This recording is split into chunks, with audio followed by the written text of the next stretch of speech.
I think we can go ahead and get started. Welcome all to the Women's Global Health Institute's annual symposium. I'm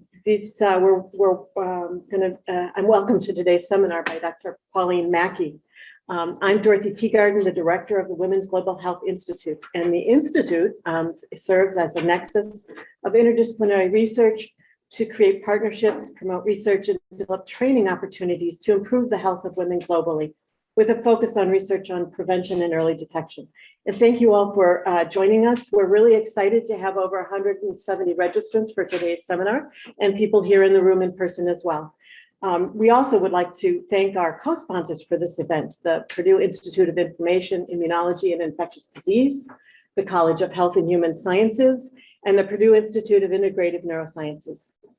If you have any questions for Dr. Maki, for those online, please enter them in the Q&A chat box or Q&A box as we go along or after the seminar, and we'll also take questions from the audience at the end. I'm really pleased to introduce Dr. Pauline Maki, professor of psychiatry, psychology, and obstetrics and gynecology, and associate dean for faculty affairs at the University of Illinois in Chicago. She also serves as senior director of research at the UIC Center for Research on Women and Gender. Dr. Maki received her PhD from the University of Minnesota and postdoctoral training at the Johns Hopkins University School of Medicine and the National Institute on Aging. For the past 25 years, she has led a program of NIH-funded research on women, cognition, mood, and dementia, with a particular focus on menopause. She uses multiple methods, including clinical trials of hormonal and non-hormonal treatments for menopausal symptoms, cohort studies of the natural history of cognition and brain function across the menopausal transition, and neuroimaging studies, which I know Ulrike is happy with. Dr. Maki is past president of the North American Menopause Society, or NAMS, current trustee of the International Menopause Society, chair of the Society of Women's Health Interdisciplinary Network on Alzheimer's disease, and immediate past head of the Neurocognitive Working Group of the Women's Interagency HIV Study. She won the 2018 Women in Science Award from the American Medical Association, Women's Medical Association, which I think is awesome, and the Thomas Clarkson Outstanding Clinical and Basic Science Research Award from NAMS. Please welcome me and join, let me try that one more time. Please join me in welcoming Dr. Maki for today's presentation. Thank you, go ahead. Oh, thank you so much. And thank you so much for that warm welcome. It's such a pleasure to be with you here today and to share some of the data that we have on women's mental health across the lifespan. I think it would be wonderful if you felt free to write some questions in the chat. I love the interactive parts of these presentations. And so with that, I'll begin. So we're going to talk today about women's mental health across the life's course. I have served as a consultant for these pharmaceutical companies. They are developing non-hormonal interventions for hot flashes, something the field needs terribly. However, I don't receive any research support from them. For the past 25 years, my research has been supported by the NIH and the Illinois Department of Public Health for some of my perinatal mental health work. So today, what I'm hoping to share with you is a survey of women's mental health across the lifespan. And we're going to touch upon 7 different milestones in a woman's life: childhood, puberty, college, pregnancy, adulthood, menopause, and the later years.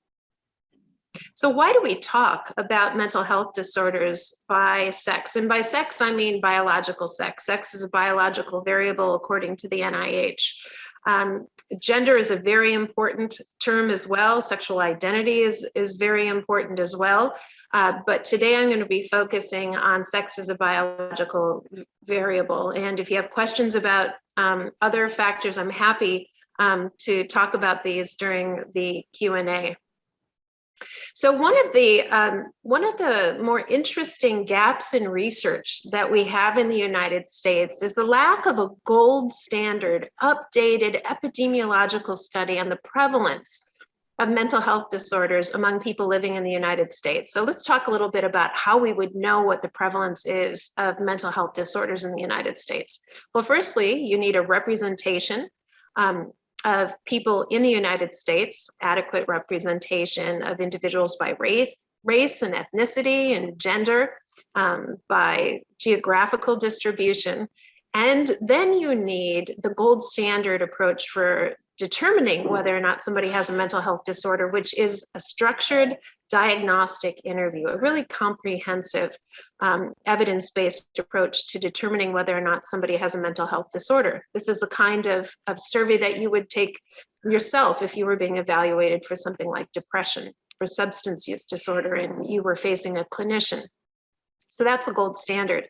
The last time this was done was way back in the late 1990s, early 2000s. And let's think about how our country has changed demographically during that time, in addition to lots of stressors that have emerged, such as the COVID-19 pandemic. And so the good news is that the National Institutes of Health have recently funded 2 years ago another survey on this topic in the United States. And so we will have updated information. But the reason that I'm presenting this slide from 2005 is because it is the best data that we have in the United States. So what do these data show? This is from the National Comorbidity Survey Replication on lifetime prevalence of these disorders. And we're focusing here on any anxiety disorder. So that might be a generalized anxiety disorder, which is this general worrying and preoccupation with worry, post-traumatic stress disorder, and the like. Any mood disorder, which would include things like depression, manic depression, any impulse control disorder, and any substance use disorder. And what we can see here is, firstly, that the lifetime prevalence of these disorders is quite high. So any substance use disorder, for example, among men is 41.8, largely driven by smoking and alcohol. But we see here a sex difference in these rates is such that females have a higher rate of any anxiety disorder, 36% compared to 25% of men. Any mood disorder, 25% compared to 18%. Whereas the reverse is shown, males have higher prevalence of impulse control disorders and substance use disorders. So it's not as though females bear the burden of all mental health disorders greater than men. In fact, it's very selective for what we call the internalizing disorders, whereas men have a higher prevalence of these externalizing disorders. So we're going to focus a bit on the depressive disorders and anxiety disorders. Why? Because the World Health Organization and indeed national statistics here in the United States show that these disorders are among the top 10 leading causes of disability worldwide. And this is true for females and not for males. In other words, these mental health disorders have a considerable impact on women's functioning and their overall well-being. And so we have here updated data from 2020 that I just recently pulled from the National Health Interview Survey. These data can be downloaded from the CDC.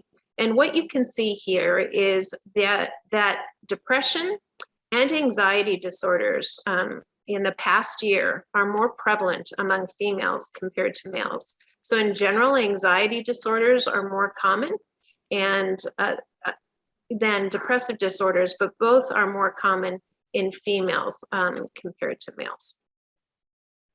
So the data from the epidemiological study that I shared with you in the first slide show the life course of the sex difference in these disorders. And what you can see here is that females overall have this high, they're shown in this dashed line, they have a higher prevalence of these disorders across all ages, beginning at what age? Age 10 to 14. So this is the onboarding of increased levels of sex steroid hormones, estradiol and progesterone, and the equivalent testosterone in males. So you can see that this suggests from an epidemiological perspective the role of hormonal differences contributing to sex differences in these disorders. And then you see again in the late 40s, another divergence, between males and females, with females showing this very sharp increase in major depressive disorder. Now, they did have a caveat in this publication, which I think is important to emphasize, which is that it's based on a very small sample size and isn't reliable. However, later on in this presentation, I will show that it's very clear that the menopause transition is a window of vulnerability for major depression in females as much as the postpartum period is. So we need to expand our view of the life course of depression in women, understanding the role of puberty, pregnancy, and the menopausal transition.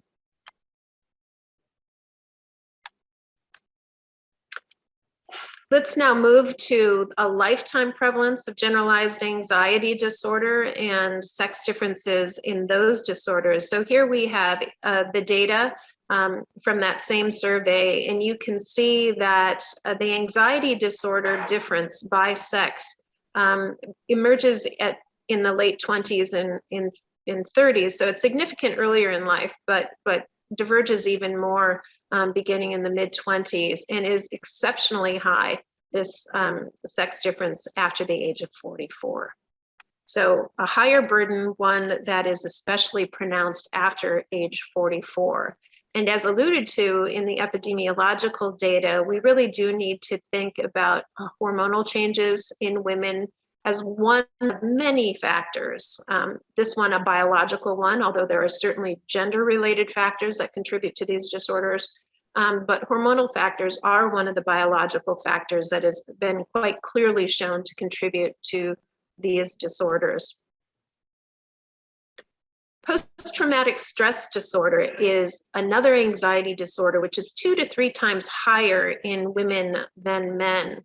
And it's interesting that women are exposed to more high-impact trauma than men, so sexual trauma. And this happens at a younger age in women compared to men. Now, what about substance use disorder? We said again that this is an externalizing disorder, and that this is one that's more prevalent in males. Beginning in 2019 and again in 2020, data from SAMHSA that, again, I just pulled for this talk, shows that there is a higher prevalence of substance use disorder in one age group, and that is adolescents. So females have a higher rate of substance use disorder than males at this point in life, whereas males show the reverse. And you can see that the highest risk period of substance use disorders, this is in the last year, is from ages 18 to 25. So very relevant for the university students who are here with us today. Now, there are sex differences in substance use disorders beyond the prevalence of these. So women with substance use disorders compared to men with substance use disorders have higher rates of co-occurring psychiatric diseases. We tend as non-experts in the field of psychiatry to think that depression is one thing, anxiety is something else. But really, these disorders co-occur. And depressive disorders and anxiety disorders are very, very commonly overlapping with substance use disorders, so that some people, for example, self-medicate to treat the anxiety and the depression. So let's remember in the back of our mind to treat these as not necessarily isolated diagnostic categories, but rather ones that are what we call comorbid, highly co-occurring within an individual. So women with substance use disorders are more likely to have co-occurring mood disorders and anxiety disorders than men. So look at that rate, 7.5 times more common for a woman to have a co-occurring mood disorder. Women are less likely to receive treatment compared to men. There are barriers that are related to being female. So these are gender effects, including less social support, pregnancy, and higher rates of trauma. Women have greater cravings. So there's a neurobiological underpinning that women, when they have stress, crave substances more than males. So the factors that lead to substance use disorders differ between the sexes in terms of the strength of that factor in determining whether someone has a substance use disorder. And in women, not surprisingly, the course is more strongly linked to childhood trauma. So let's consider that, that cycle of substance use, trauma, and mental health. And so what happens is that women, more often than men, are victims of different types of abuse, and we'll see this gender difference in an upcoming slide. And this contributes to the development of mental health disorders, which in turn leads to self-medication, which in turn leads to addiction, which makes women more vulnerable and generally more vulnerable to victimization. And the cycle perpetuates across the course of addiction and mental health disorders. And then, of course, mental health problems, in addition to being a key step within the cycle of addiction, also have a direct effect on vulnerability.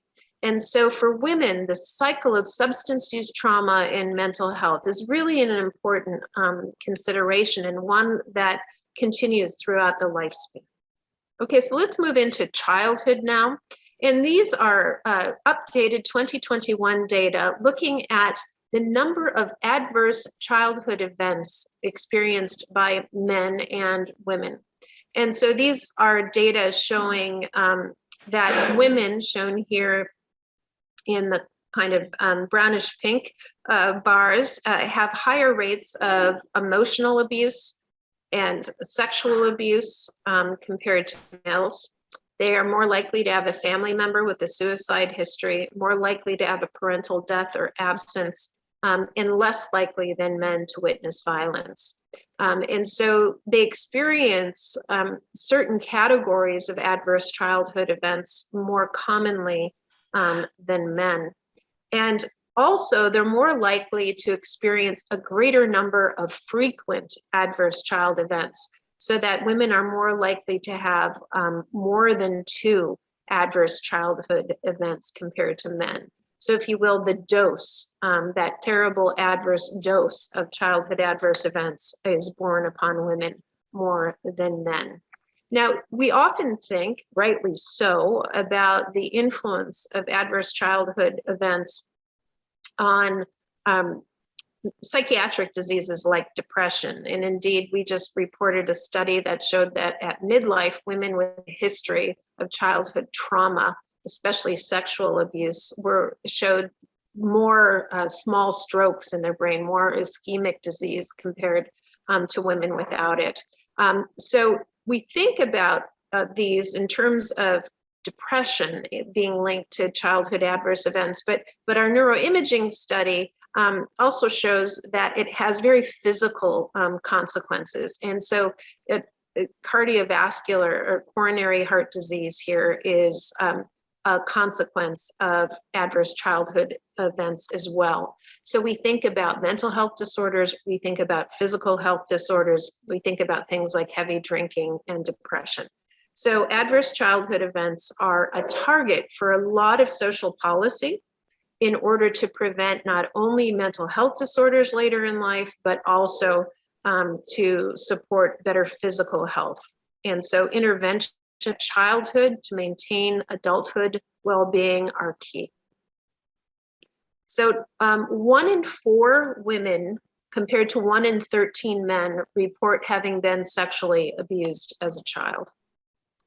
And women with a childhood history of sexual abuse are at increased risk for a variety of different mental health disorders, as shown here.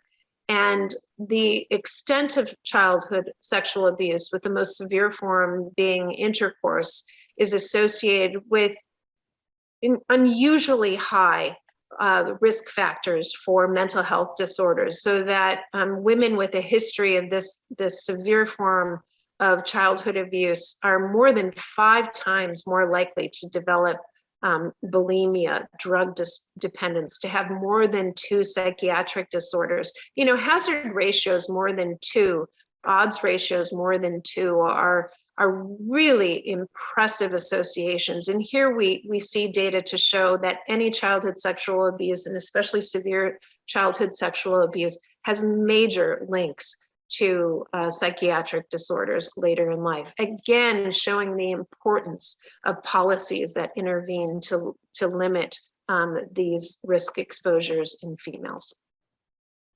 Okay, let's move to puberty now. So we know that there are sex differences in the prevalence of depressive symptoms, but recent work in adolescence shows that there's differences in the trajectories of depressive symptoms in females compared to males. And here we're looking at the ages of 8 to 19, for women being an area of peak velocity, and for men, it comes in later. So girls show depressive symptoms, a higher rate emerging at 13.5 years, whereas for boys it's 16.4. And it's very interesting, this beautiful study from Monique Ernst at the National Institutes of Health intramural program has shown quite convincingly that puberty is accompanied by changes in the way that different brain areas communicate to one another. And those brain areas that were shown to respond to the surge of hormones at puberty are brain areas that are known to be involved in depression and anxiety, these internalizing disorders. And so we have this area of the brain, the amygdala, which lights up, which activates when we encounter emotionally salient situations or experiences or stimuli. And that part of the brain changes in terms of its communication with other areas of the brain when girls hit puberty. And what's interesting is that girls show higher functional, that means that these brain areas talk to one another, functional connectivity at puberty in these brain areas, whereas actually in boys, it's the reverse. So puberty leads to these brain areas being disconnected, which is thought to be a healthy thing because these are, a lower connectivity in girls compared to boys. So lower connectivity in girls is actually the risk factor for internalizing disorders later in life. So this suggests one mechanism by which puberty might amplify the risk for depression and anxiety in boys compared to girls, in that girls will show decreased connectivity, whereas boys show increased connectivity. So simply put, what that means is that the emotional centers of our brain, if we think about the last time that we had a stressor, that emotional center activate. And it's our prefrontal cortex that puts the brakes on that helps us to emotionally regulate, to emotionally control. The amygdala and the prefrontal cortex become disconnected at puberty in girls compared to in boys. And that is the risk factor for these disorders later in life. We have a lot of, I hope, college, university students in the audience. So let's talk about mental health at college. This will be surprising to no one in the audience. We have a lot of media attention to the fact that over the last few years, mental health disorders have increased dramatically, particularly anxiety disorders, but also depression and also panic attacks. So that rates are actually quite high and they're continuing to grow. So there hasn't been a nice updated longitudinal study that I could find. So I'm showing you now recent data from the 2019, from the most recent that I could find from the National College Health Assessment, which shows differences between females and males in the 12-month prevalence of anxiety disorders, depression, and panic attacks. And you can see a pretty impressive doubling of the rates of anxiety and depression, and a more than threefold increased risk in panic attacks. So female college students bear the burden of these mental health disorders more than male college students. And there is some data from COVID to suggest what's happening during COVID to the rates of these mental health disorders. And depression seems to be increasing, whereas illicit substance use and binge drinking seem to be decreasing. Something that may feel quite real to us and in terms of our own lives or the lives of our friends is that mental health challenges in students is influencing their academic performance generally, and even more so in COVID. So important new data. Unfortunately, the college and university setting is a setting where females are more likely to be victims of sexual assault, and the rates of these are actually quite high. So that as many as 14% of females report non-consensual sexual touching, and a non-consensual sexual penetration attempts is also non-consensual sexual penetration. These rates are, anything above 0 is too high, and these rates are alarming. And so it's really important for universities and colleges to enact policies to help lower these rates and actually to try to make them be 0. Sexual orientation is a very important consideration in mental health generally, and especially in college-aged individuals. And recent work suggests that bisexual women report the worst mental health, and that compared with heterosexual women, bisexual women and lesbians had a greater likelihood of having mental health issues, had a 4 to 5-fold increase in self-harm, suicidal thoughts, and suicidal attempts, and they utilized more mental health services. So from a university perspective, it's very important to consider targeted resources, including targeted therapists, to meet this mental health need. Now let's move on to pregnancy. And it's really important to recognize that the perinatal period is a window of opportunity to screen, identify, and treat depression and other mental health disorders, even if they're pre-existing. So we do work in the south side of Chicago to screen every pregnant woman for mental health disorders comprehensively using a new novel computerized adaptive approach to doing that. And we find high rates of these disorders, even in the first time that these women present to our clinic. We don't necessarily think that these rates are tied to pregnancy because for many women, particularly underserved women of color, this encounter with their obstetrician is the first time that they're ever screened for these mental health disorders. So CDC data show that the rates of pregnant women with a depression diagnosis increased dramatically in the past 15 years. So from 4.1% to 28.7%. And there are, it's important to put this into perspective by comparing these rates to those of asthma, chronic hypertension, and chronic diabetes among women with who are reproductive age. And you see that the prevalence of depression is much higher than these other kind of widespread conditions. So an important consideration from a public health perspective. Most of my work is in health disparities. I focus most of my work on women of color, and these disparities are particularly prominent in the perinatal period. Compared to white women, the odds of what we call antepartum, that is while you're pregnant, depression were 5-fold higher in Black women, 2-fold higher in Latinas. This persists after delivery. Not only are the rates higher, but the opportunities for mental health treatment are lower. So 4% of Black women and 5% of Hispanic women receive postpartum mental health care compared to 9% of white women. And among those who began treatment, again, very low numbers to start with, Black and Hispanic women were 33% less likely to receive follow-up treatment than white women. Important health disparities. So maternal mortality, that is death, in the United States is increasing in the United States while it's decreasing in other high-income countries. So this is a US problem. So we do a lot of work on the benefits of depression screening during routine clinical care. And there's data to show that the very act of screening, so think about this with your policies, if any of you are in the arena where you can affect change, even screening for these disorders is associated with a 2 to 9% absolute reduction in the depression prevalence, and 10 to 34% absolute increase in the likelihood of remission. So screening itself has an effect on these disorders, the rates of these disorders. So consider options for screening.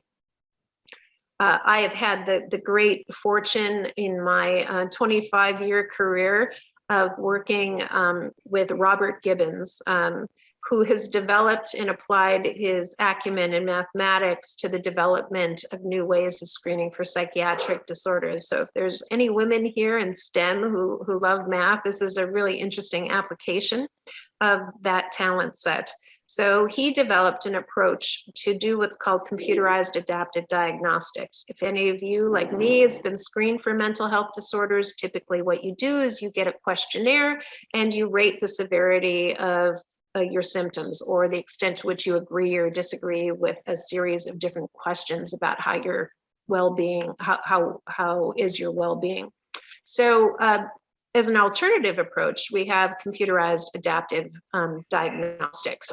So this takes into account the fact that you can tailor a questionnaire for each person who's completing the questionnaire, so that your response to the first question will trigger a different question, second question, depending on how you answered the first question. And your response to that second question determines what will be asked in the third question. So that the test is adaptive depending on your response to the first question. And we have shown in our own studies that this approach leads to, in absolute terms, the detection of 5% more cases of depression among low-income women of color served in our clinic. So it's a very sensitive approach. And not only can we screen for depression and anxiety, but also for PTSD and substance use disorder. So very practical, and evidence-based novel revolution in the way that we diagnose psychiatric disorders.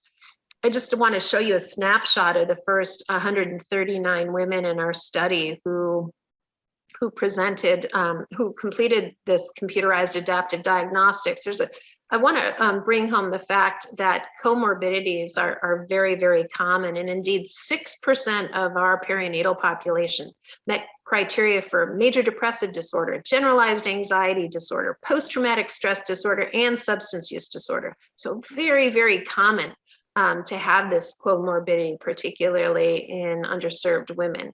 And unfortunately, rates are very high. 1 in 5 women had met criteria for major depression during pregnancy or the postpartum in our work. So a lot of women. So it's challenging to screen for mental health disorders if we don't have a place to refer people to. And we've, with my colleague, the amazing Dr.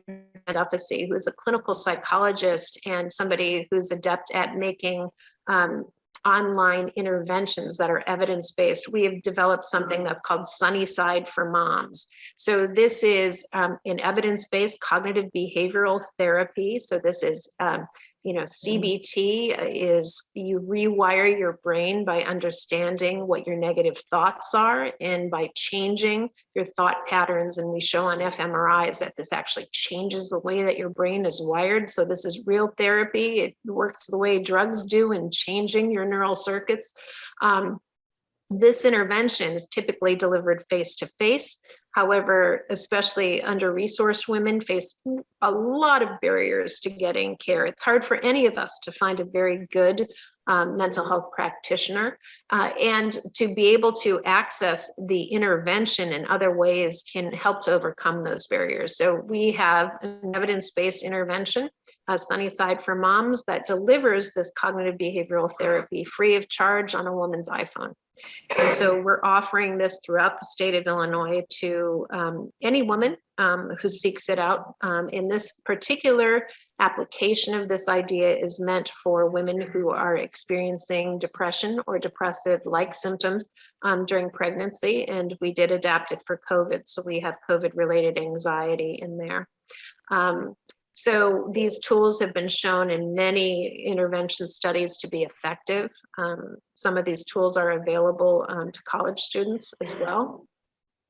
And the good news is that understanding the fact that perinatal, that means around the childbirth, that perinatal mental health disorders are common and are biologically driven has helped us to understand some of the basic neurobiological mechanisms that contribute to depression.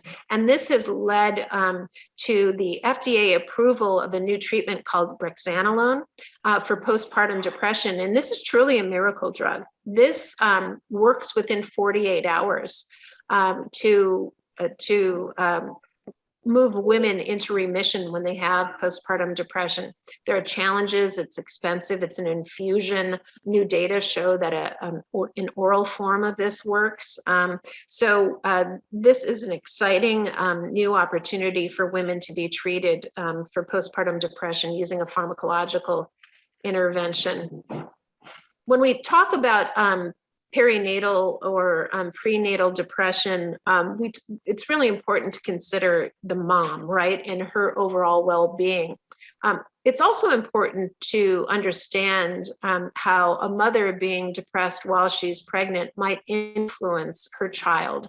And there was this quite impressive study showing that prenatal depression is associated with alterations in the child's brain as measured by functional magnetic resonance imaging when the child was scanned at age 6 months.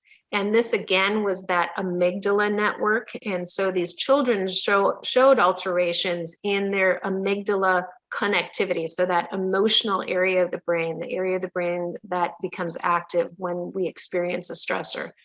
Children born to moms with prenatal depression had different functional organization in their brain of the amygdala with other areas. So preventing and treating prenatal depression may have important consequences for the neurodevelopment of the offspring of women.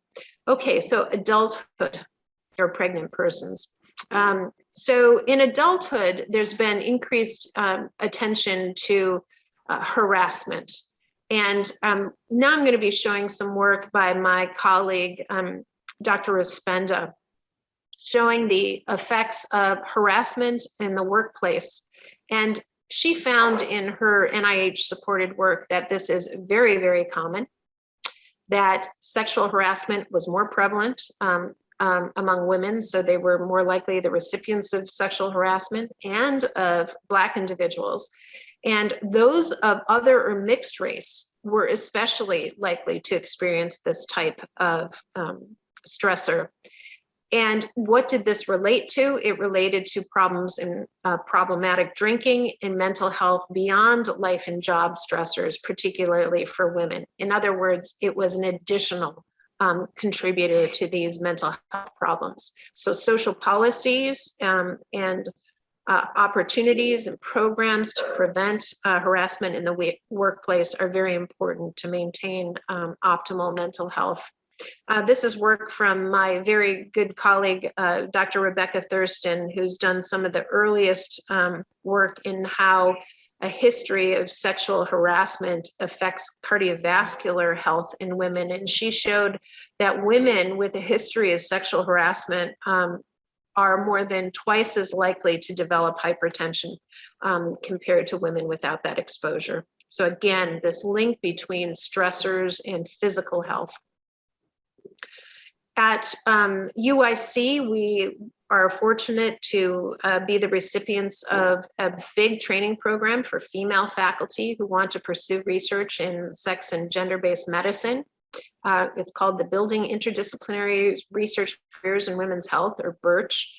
And our BIRCH team, and I'm fortunate to run this with co-PI Dr. Irina Bohimsky, and Dr. Bohimsky led this study on work-life stress during the COVID pandemic. So we're looking here at academics. So this might be of interest to the academicians in the audience.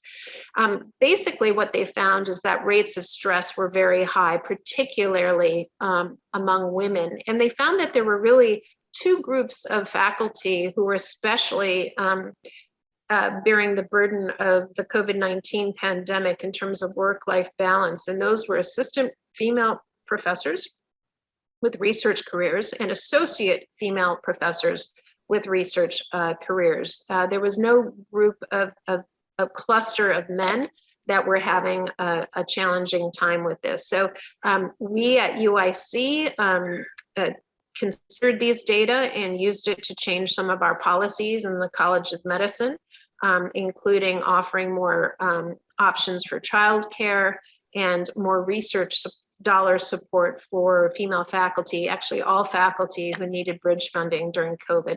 So an important consideration of how data can drive policy. Now let's move into menopause. So why would we talk about menopause? Pauline, why have you studied menopause throughout your career? Well, because if you want to make an impact in the world, why don't you study something that's very common? And this will happen to every woman who lives to midlife. And from a mental health perspective, we now know from the first guidelines for the evaluation and treatment of depression in the perimenopausal period. That's an effort I was very, very fortunate to lead with Susan Kornstein, who's the editor of the Journal of Women's Health. We in an expert panel based on a very evidence-based review of the literature concluded that the perimenopause is a window of vulnerability for the development of both subclinical depressive symptoms and major depressive episodes.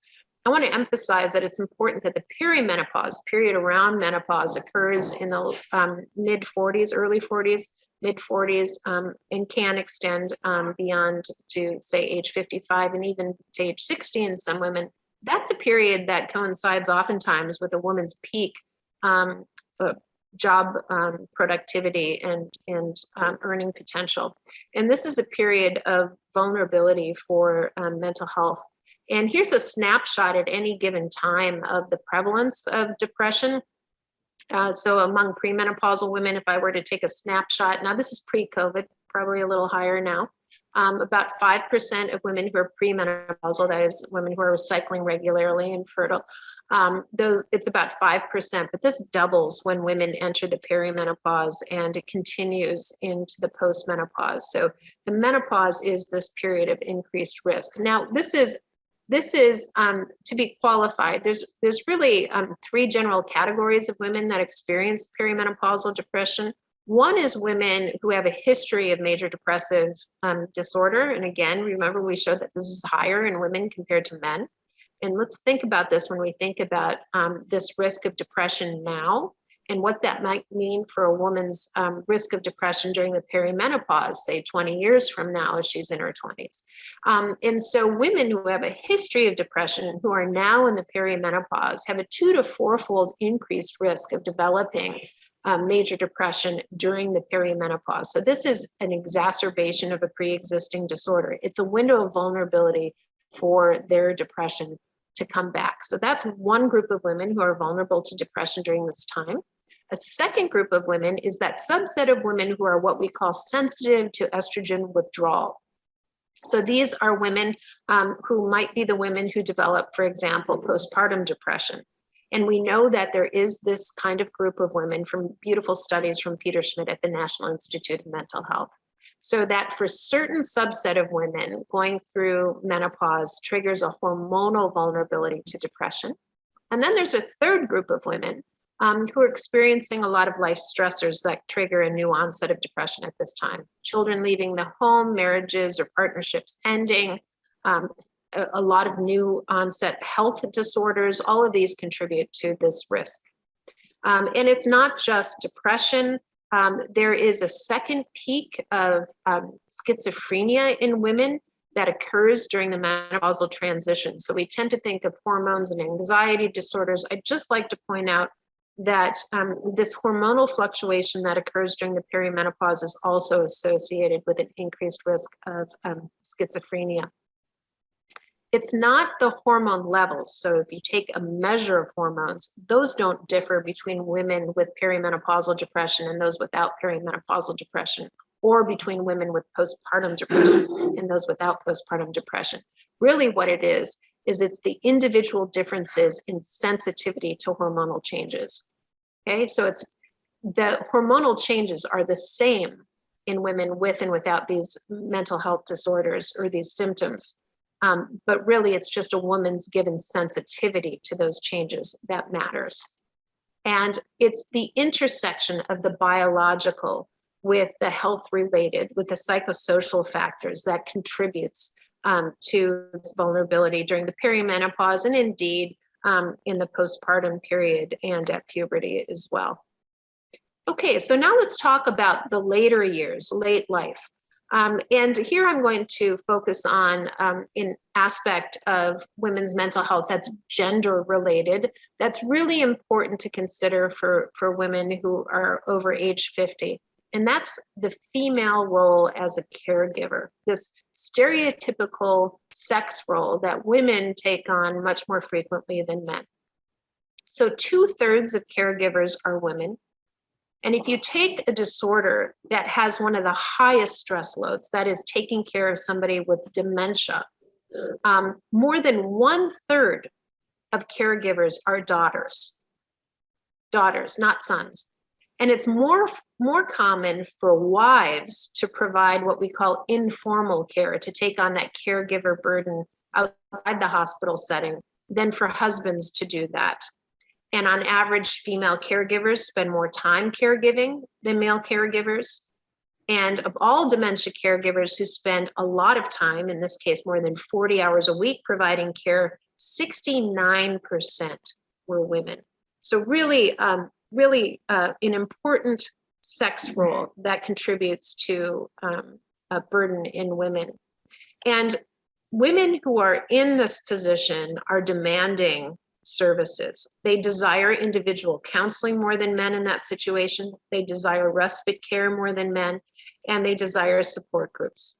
And I'd just like to point out that among college students, it's not uncommon for college students also, especially female college students, to take on the burden of caring for their sick parent.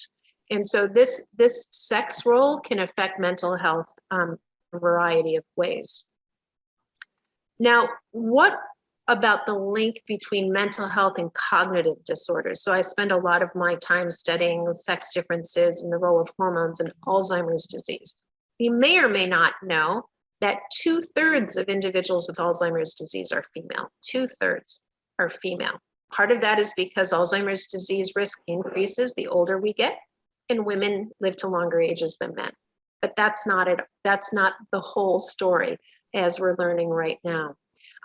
Caregiving and is for dementia patients also falls to women. So I'll just point out that not only are more women more likely to have Alzheimer's disease, but they're more likely to be caregivers there. And depression is associated with a 36% risk of decline in cognitive status in older adults. In other words, one of the factors that we think contributes to the fact that 2/3 of individuals with Alzheimer's disease are female are because women have a higher burden of depression compared to men. So treating depression, screening for depression and treating it also can help to lower the rates of cognitive disorders later in life. Okay, so we have done a rather whirlwind tour of women's mental health across the lifespan. We've touched upon childhood, puberty, college, pregnancy, adulthood, menopause, and the later years. I hope I've been able to express to you the importance of this lifespan perspective about how childhood trauma influences the rates of mental and physical health disorders later in life, that there is a real role for hormonal effects in mental health disorders at puberty, pregnancy, and menopause, the role of life stressors, particularly sexual harassment and adverse childhood events in the life course of mental health disorders, and how there is a need for both screening and treatment of these mental health disorders, as well as policies that limit those kinds of exposures that disproportionately lead to a mental health burden in women. I am so fortunate to work with a cadre of amazing people in my work. They're shown here. I'd like to emphasize the multidisciplinary approach of my work. So for example, Ashley Hunt was a social worker who taught me everything I needed to know about the particular situations that served women of color in the South Side of Chicago face in developing perinatal depression, so that we could tailor our interventions for those women. We had pre-pandemic 20 undergraduate women working in our lab in the clinic. So the role of students in this work is exceptional. And then really just my stellar colleagues, Robert Gibbons, H.A. Killich, Lizzie Wenzel, Rebecca Thurston, and Leah Rubin, with whom I couldn't do any of this work. So with that, I will stop and I will take your questions. So I just want to thank you, Pauline. That was a really excellent and very informative presentation. I didn't know a lot of that, actually. So I have a number of questions from online, but if you have any other questions, feel free to raise your hand and I'll repeat the questions. The first one is that, yes, this recording will be available online on the WGHI website. But the first question I have from you is from Valerie Miller. How does the underreporting of men contribute to sex differences seen in mental health? Such an important question. So this is a question that deals with the role of sex roles in the reporting of mental health disorders. And so there is stigma associated with disclosing mental health disorders. I'd love to credit this generation of college students with helping us to get over that hump.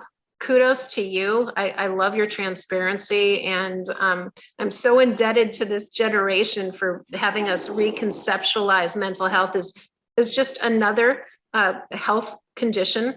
It's been such a sea change, and it's really wonderful. And consequent to that, I will tell you that the number of applicants for psychiatry residencies has increased logarithmically because of this interest in youngers, and it's now one of the most competitive programs for residencies in the United States. Just wonderful changes there. So stigma is changing, but it's still there, and it's disproportionate for men because men are supposed to be strong. And so, yes, there is an under disclosure of these in men. It's been shown that these structured diagnostic interviews actually do a better job of minimizing that reluctance to disclose. And importantly, this computerized adaptive diagnostics, there's something about telling a machine how you're feeling when there's no person on the other end that also seems to lower that issue of disclosure. So the sex differences are there. Males' differential reluctance to report those disorders may contribute to those differences between males and females. And then there's a related issue, which is a new appreciation for the fact that these disorders may be differentially expressed in men compared to women. And so I'll make it very practical for you. Oftentimes, you're an expert in mental health, your friends come to you, your family comes to you, and they'll say, Joe is very angry recently. And I'll say, is he depressed? Because men are very likely to express depression as anger or through the substance use, especially alcohol. And so I think we're doing a better job now of recognizing that the manifestation of these mental health disorders in terms of our symptom checklist may differ between men and women, or may need to. And the expression of these disorders needs to be taken into account when we're estimating their prevalence. So really important question. So thank you for that. I think the next two are actually a little related. Valerie Miller also asked, are the sex differences we see minimized when controlling for motherhood or matrescence? Do mothers compared to non-mothers have a higher rates of anxiety and depression? Yeah, so this is an area where there's no clear picture about whether being a mother. There's some evidence actually that depends on the dose of motherhood. So if you have 5 or more children, that can be a risk factor for mental health disorders and actually for dementia, some recent data suggests, but having fewer children can actually be beneficial. One thing we do know is that social support is a key determinant of our mental health and also our cognitive well-being.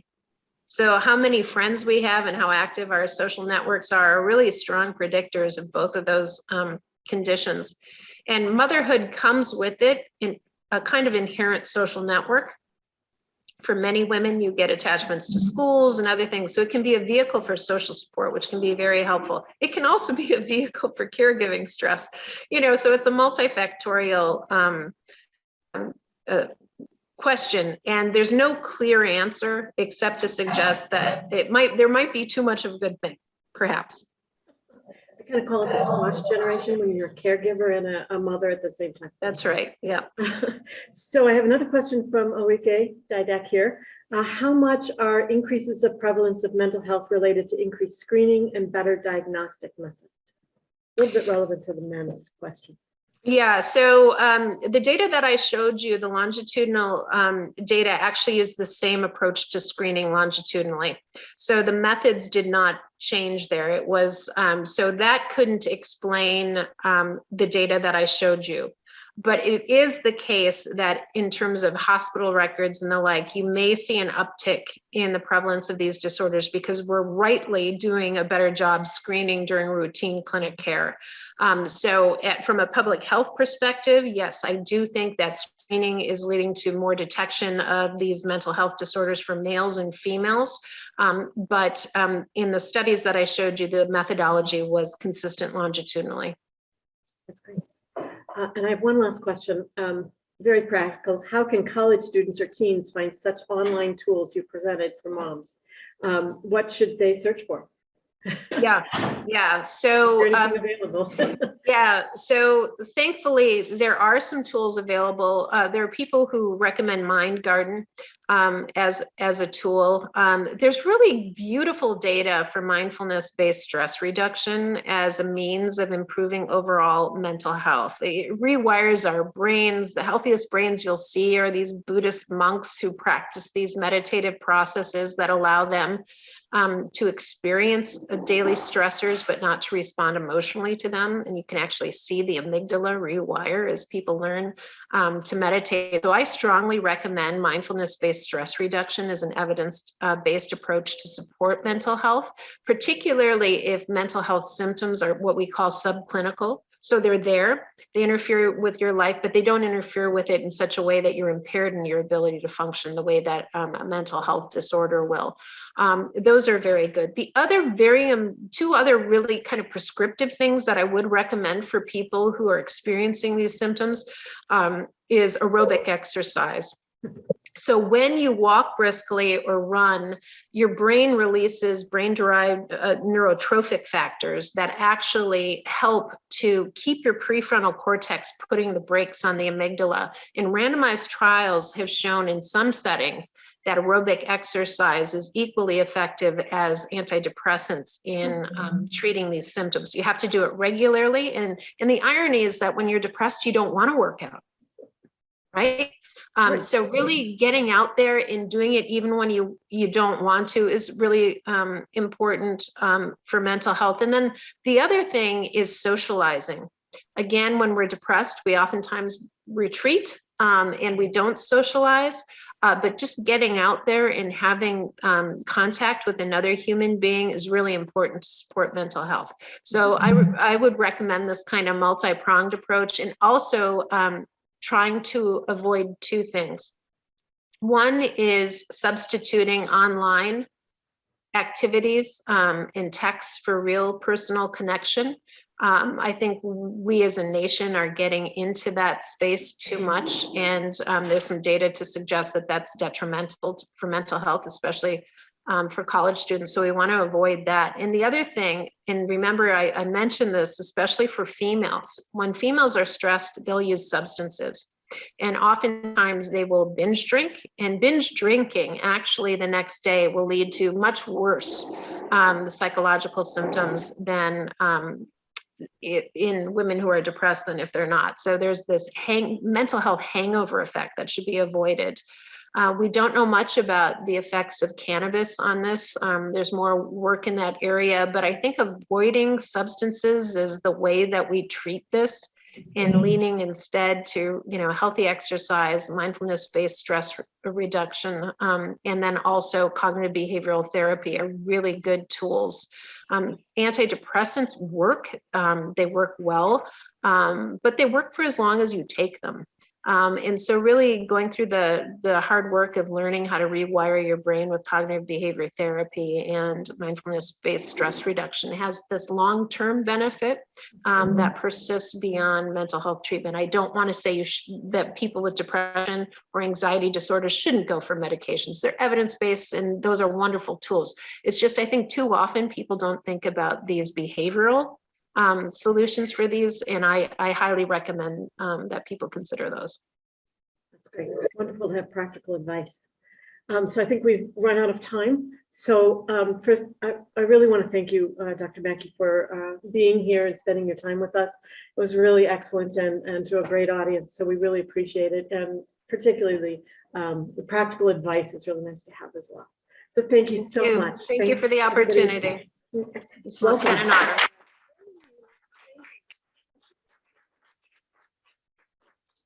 So the next thing, I'm going to keep talking here. So the next thing, we are going to change into a different phase where some of our pilot grant awardees are going to present their data, both from the WGHI pilot grant, as well as the Peachy Foundation pilot grant funding, who is a new partner for us, and we really appreciate their support for this. And in order to, the person who's going to help us introduce our speakers, is Dr. Ulrike Didak, who is our Associate Director for the WGHI.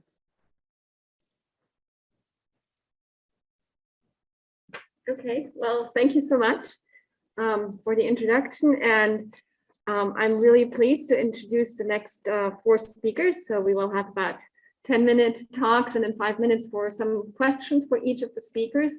And also I wanted to say how pleased I am to have a live audience here next to, of course, all of the audience that we have online. I hope we are doing justice to both of our audiences. I'm sorry, and please excuse us. We are. You still need that? Oh, yes.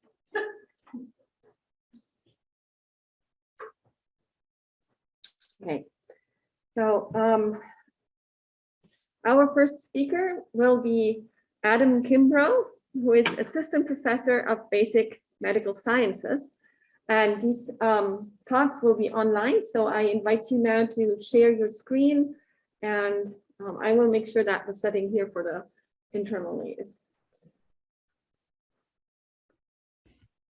Sure, can you see my screen? Yes, this is great. Thank you. Are you ready for me to start, or? You are ready to get started, yes. Okay, great. Well, so thank you all for the invitation.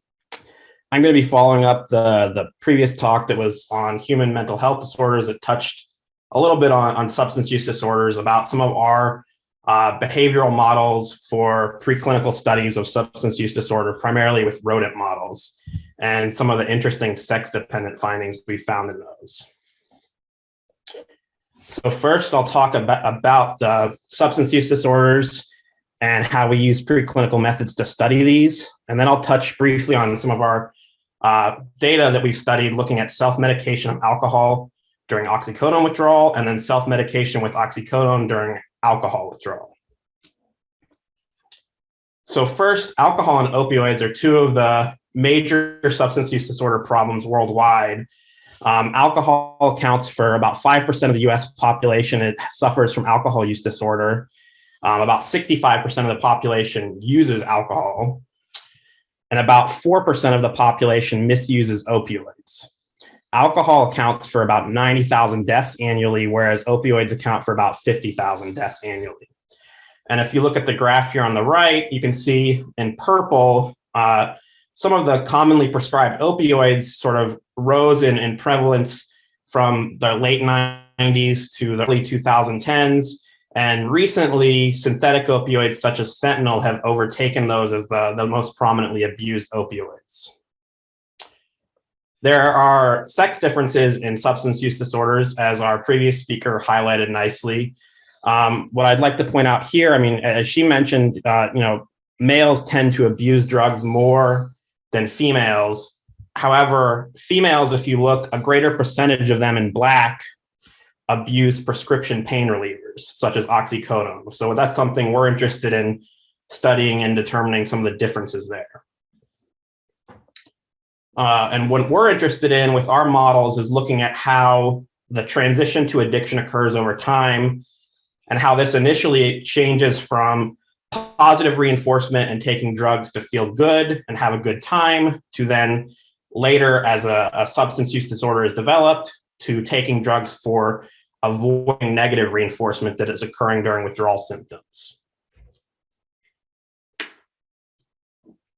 And this involves a change in homeostatic set point, where early on, your set point, is when you take a drug, you start to feel good, and then you go back through a bounce back to a lower point and bounce back to normal. And over time, this shifts where the set point is at lower and lower periods.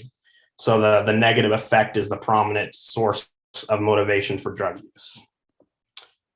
So our studies here that I'm going to talk about, the overarching goal is to study self-medication with one drug from another drug. This is something that's not really talked about a lot of times in humans, but it's kind of common sense. Somebody that's suffering from withdrawal from alcohol, when they're trying to avoid taking alcohol, they might take, smoke cigarettes, or they might take prescription pain relievers. It's common to abuse one drug while in withdrawal from another due to the motivation to avoid negative effect. Unfortunately, there's not great preclinical models to study this phenomenon, so our goal was to establish some of those models. So how do we study alcohol use disorder? So in rats and mice, we use a method called chronic intermittent ethanol vapor. So the picture on the bottom left here is our ethanol vapor chamber, where we put animals in there and they will breathe alcohol for approximately 16 hours a day for several weeks at a time and undergo withdrawal periods. And then after several weeks of this, they will show an increase in voluntary alcohol consumption, as seen in the graphs here, where you can see the dependent or chronic intermittent ethanol exposed animals will increase their intake compared to baseline levels, or animals that are not in vapor. We study opioid use disorder with intravenous self-administration. So this is where we implant a catheter into the jugular vein of the mouse or rat, and then we let them press a lever, which will directly infuse opioids into the bloodstream of the animal once per lever press. And here in the data shown on the right, we have the number of infusions over the course of 14 days of self-administration. This study is in rats. And what you can see here is that we're finding that female rats tend to take more opioids, in this case oxycodone, than males. So in this case, with these studies, we're interested in the hypothesis that mice would self-medicate alcohol during withdrawal from oxycodone by increasing their alcohol intake. So to do this, for this first study, we did a week of baseline 2-bottle choice drinking, where we measured the choice preference of ethanol versus water.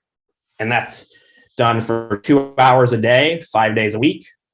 And then we alternated this with weeks where we gave twice daily intraperitoneal injections of oxycodone to develop oxycodone dependence. So during the weeks where they're drinking afterwards, so here in blue, like post-oxy 1, that's after 1 week of oxycodone injections, all the way through post-oxy 5, we're testing their drinking during a withdrawal from oxycodone. And it took several weeks to develop a level of oxycodone dependence. And so we're measuring voluntary alcohol consumption in mice that are either injected with saline or with oxycodone. So those that are in withdrawal from oxycodone or not. And the results we find are interesting here, that we find, so on the graph on the left, we're looking at females that are given saline or oxycodone injections tested during their weeks of oxycodone withdrawal. And so the y-axis is alcohol intake, and then the x-axis is the weeks post-oxycodone injections. And we see that after 3 weeks of oxycodone withdrawal, female mice tend to take more alcohol voluntarily than those that were not in withdrawal from oxycodone, whereas we see no difference in the males that are in withdrawal or not.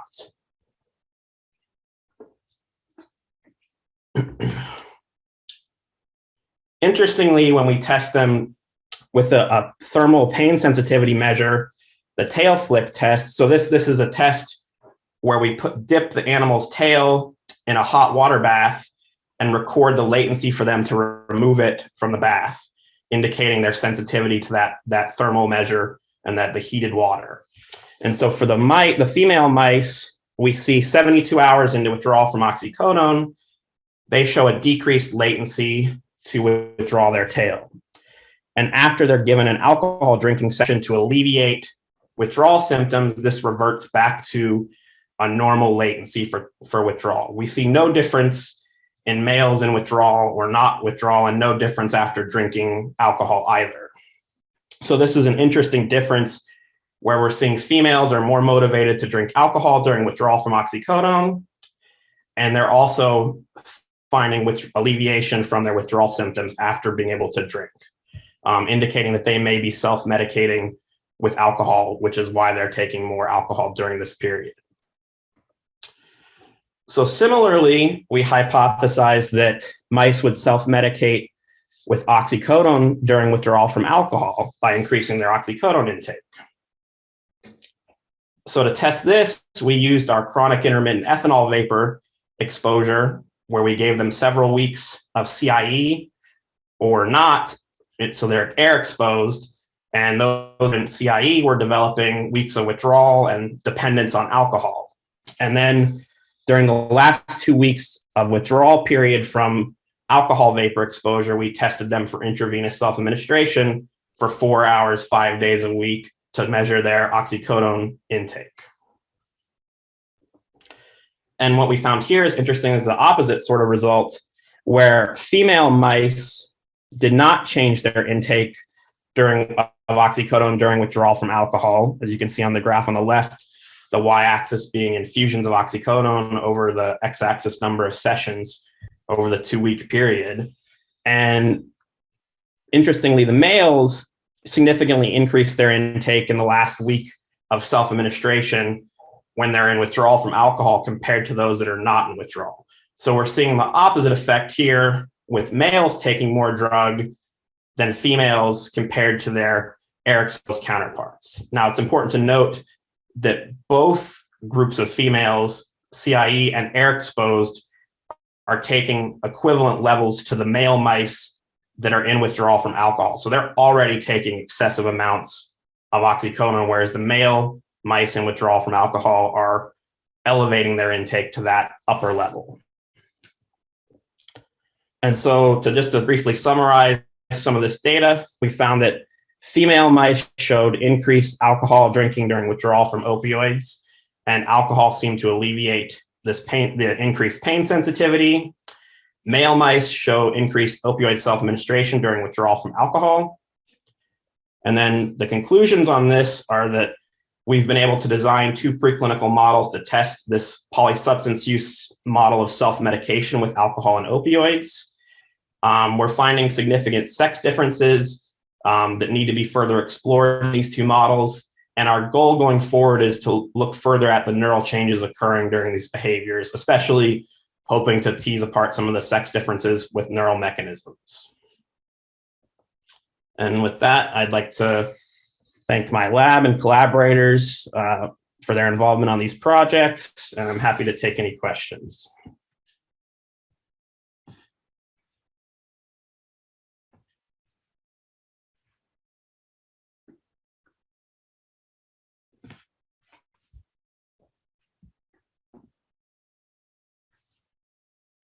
Okay, thank you so much for this very interesting talk. So I would first like to invite the audience to if there are some questions. I don't see any online at this point. Yes? So what do you think, what are the mechanisms? Why do women respond to withdrawal that way? Okay, let me repeat the question for the online people. Dorothy Teagarden is asking what do you think are the mechanisms behind this difference in responses? Why do women seek more self-medication than men?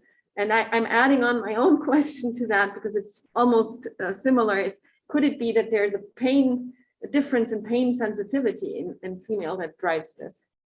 Yeah, I think that to answer your second question, I mean, I think that's absolutely, definitely a possibility. I mean, one thing, I didn't have this slide for humans, but so not only are women more likely to get treated for prescription pain relief, but they're more likely to have that be their primary source of abuse, whereas all other drugs, males are more likely to abuse that. So I think, we see this in preclinical models that females tend to take more drug across the board. And so I think they absolutely may be more sensitive to the effects of oxycodone and, driving intake of alcohol more. In the other data set, I think we're probably not seeing an effect, maybe just simply because we're at a ceiling level of intake and that the females may actually be susceptible to that as well. It's just we can't detect that because there's sort of a cap on how much drug the animals can take in a given period, if that makes sense. Okay, thank you. Is there any other questions? I had an interesting talk. This is Mike also on the panel. So I'm wondering, so black 6 mice, I assume you're using black 6 mice, they drink, right? Yeah, absolutely. If you use another strain and gavage with the alcohol, can you see a similar increased use of opioids during withdrawal? That I don't know. I mean, I will be honest. I mean, you're right. Most of these studies with addiction models in mice tend to use black 6 because they take drugs more easily and more readily. So they'll develop voluntary intake of either oxy or alcohol or other drugs more easily. There's some studies in like DBA mice that they don't really drink very much at all, for example. So I think it would be hard to tell if we can't get them to voluntarily take drug. Period. We could certainly do like a gavage, for example, and force them to become dependent. But then the secondary testing of the voluntary intake is in question. I mean, we might. That's what I'm kind of wondering. I wonder if you tolerize them essentially to drinking or to oxy, and then would they voluntarily? No, that's interesting. I mean, we might be able to actually use those mice in a different way to see from a low level that we can get some level of intake now afterwards. So that's definitely worthwhile to look at. Thanks. Yeah. I have a quick follow-up on that. This is Cordelia Running. I'm just really intrigued by this because as a sensory scientist, so somebody who studies taste and smell and chemestasis, the irritating qualities of things, the interplay between, so alcohol is bitter, sweet, and irritating in the oral cavity. And I believe for mice, it's all of those as well as for humans. And I'd be really curious to know if there's an orosensory difference in the response, especially if the opiates are suppressing those kinesthetic, those irritation qualities, the pain qualities associated, which might be particularly interesting in the other types of mice that don't voluntarily drink alcohol in particular. So just a random comment from the sensory scientist in the room. Yeah, no, I mean, I think that's interesting. I mean, I'd have to think about it a bit more because that with our model for alcohol, like with CI, with the vapor, so we separate they're getting weeks of exposure and then they're drinking or self-administering alcohol or oxycodone on a set. It would have to be longer lasting, week long sort of persistent effects that are changes in sensory activity. But I definitely think there's elements to, sensory perception of the drugs that would be relevant. Okay, thank you again so much for your wonderful talk. And this gives me a good,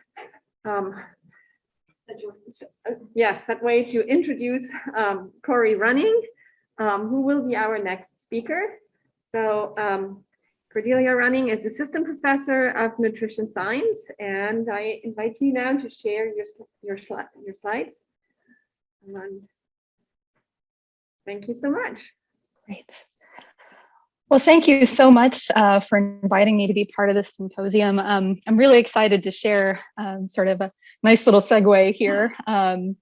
Our work that we've been doing on chemesthetic beverages. In our case, it's actually for safe swallowing, but it's a nice little link here we've managed to make. So this is work that both I and Dr. Georgia Melandraki have been working on for the past several years as a collaborative effort. So just real quick acknowledgements and disclosures. So I've got some students on the screen here who did most of the day-to-day work, some from Dr. Melandraki's lab and some from my lab. We did receive, of course, a pilot grant from the Women's Global Health Institute. And I do occasional ad hoc consulting for food companies. None of that has been related to the work you'll see today. And we did have a company that did donate some of the beverages we tested in earlier iterations of this particular project. So I want to introduce you to this concept of treatments to look for safer swallowing. And again, I'm a sensory scientist, so I do research on taste and smell and people's acceptance of things. As a sensory scientist in a nutrition department here at Purdue, I'm usually trying to get people to eat things they don't want to. That's kind of my shtick overall in all of my research studies. Dr. Georgia Malandraki is an expert, though, in swallowing safety. So in people who develop swallowing disorders, she's done a lot of research on how to manage that, as well as how to get people the healthcare they need through various resources. So in general, when we think about oral pharyngeal dysphagia, this is a particular type of swallowing disorder that some people can develop. And often with this type of swallowing disorder, people struggle to swallow thin liquids safely. And so what I mean by that are things like water, coffee, tea, juice, a lot of the sort of normal beverages we think of when we think of what we would drink on a regular day would fall into this category of thin liquids. And what often happens for individuals who have this disorder is that their airway doesn't close quite fast enough. So sort of the series of events that prepare you to swallow something doesn't occur in the sequence it should. And if the airway doesn't get closed all the way, then that liquid can enter the airway instead of going down your esophagus like you want it to. And that can increase the risk of someone developing pneumonia, particularly if they have a lower cough reflex. So you and I, if we aspirate a liquid, we cough it out, we're going to be fine. A lot of people with oral pharyngeal dysphagia have a suppressed cough reflex and can't expel that liquid from the airway properly. And so that increases their risks of developing pneumonia because the liquid can bring bacteria and bad stuff with it down into the airway. And one of the issues with oral pharyngeal dysphagia is that it's very prevalent among older adults, even older adults who are relatively healthy. So somewhere between 30 and 40% of independently living older adults will develop or have developed oral pharyngeal dysphagia at some point. And it's even more prevalent in older adults who have dementia. And so as high as 84% of older adults with dementia have some level of dysphagia that they struggle with when they're trying to consume foods and beverages for their nutrition. And the most common, at least one of the most common current approaches to sort of treat this problem, to help people who have trouble swallowing thin liquids safely, is what we call a textural modification of the diet. And so basically we take the liquids that people would be drinking as part of their diet and thicken them, right? So there's a variety of commercial products that have been developed with medical purposes in mind. So medical products that have been developed to thicken these liquids, right? And so by thickening the beverage, so taking something like juice and making it a thicker consistency, that slows down the movement of the liquid and allows more time for that airway to close, reducing the risk that the liquid's going to enter the airway and then contribute to potential pneumonia risk. But there are some problems with this. Some of you are already having an instinctual reaction to the syrupy picture of juice I just showed you.